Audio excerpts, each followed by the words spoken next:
ఇది సేమ్ ఇలా వస్తుంది అని ఇంజనీరింగ్ అపర్ణ విండోస్ మొత్తం డోర్ మెటీరియల్ వస్తుందో అందులో డ్యూరాబైట్ వచ్చేసి మీకు శానిటైజ్ వస్తుంది 1550కి దీని వేరియేషన్ ఏంటంటే ఈ రెండు టైమ్స్ స్పేస్ ఉండదు. This is called dining space. ఈ రెండు టైమ్స్ తీసేసింది అండ్ ఇక్కడ వాష్రూమ్ ఉంటుంది. ఆ వాష్రూమ్కి ఈ వాష్రూమ్కి పెద్ద వాష్రూమ్ వస్తుంది. ఆ రెండింటికి ఎంట్రన్స్ ఇక్కడ ఉంటుంది. వాష్ బేసిన్ దానికి ఇలాగ వస్తుంది. అంతే వేరియేషన్. ఇంత సేమ్. కిచెన్ ఒకటి 1SFT ఏమో వేరియేషన్. బాల్కనీ ఇంత వస్తుందా? సేమ్ బాల్కనీ యూటిలిటీ అన్నీ సేమ్. ఇది సేమ్ కిచెన్ సార్. కిచెన్ అది బాల్కనీ అంతా ఇలా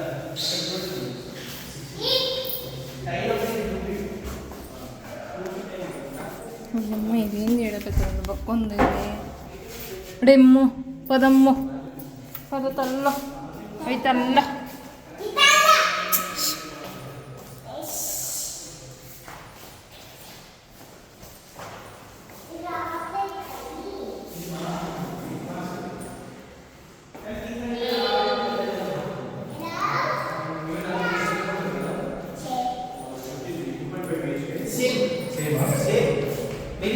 ఫ్లాట్ సైజ్ చూసారు కదా, ఇలాగ ఫ్లోర్ వైజ్ చూద్దాము. ఇందులో 1SFT తగ్గింది అనుకోండి, వేరే బెడ్రూమ్లో 1SFT తగ్గుతుంది. అంటే తగ్గించేయండి. అంటే ఇప్పుడు వచ్చిన మీకు 300 ఉన్న వేరియేషన్ ఉంది కదా, 300 వేరియేషన్ మెయిన్ ఏంటంటే ఒక బాత్రూమ్ పోతుంది, డైనింగ్ స్పేస్. బాత్రూమ్ పోతుంది డైనింగ్. ఆ డైనింగ్ స్పేస్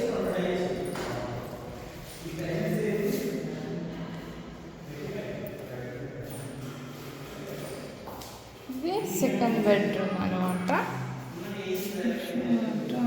గ్లాస్ డోర్ పెట్టించేసి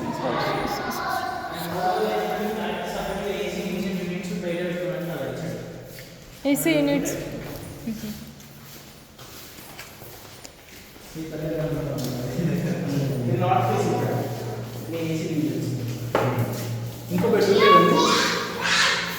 ఇదేంటిదండి?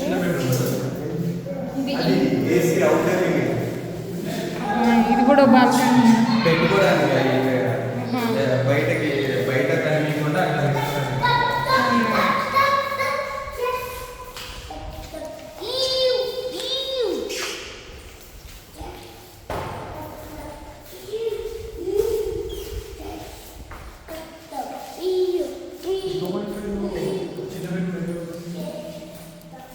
ఇది నార్త్ ఫేస్ కాబట్టి వేరియేషన్. అందులో ఏమో మాస్టర్ బెడ్రూమ్ ఒక సైడ్ వస్తుంది, ఈ రెండు బెడ్రూమ్స్ ఒక సైడ్. ఆ రెండు బెడ్రూమ్స్కి కామన్ వాష్రూమ్ ఫ్లోర్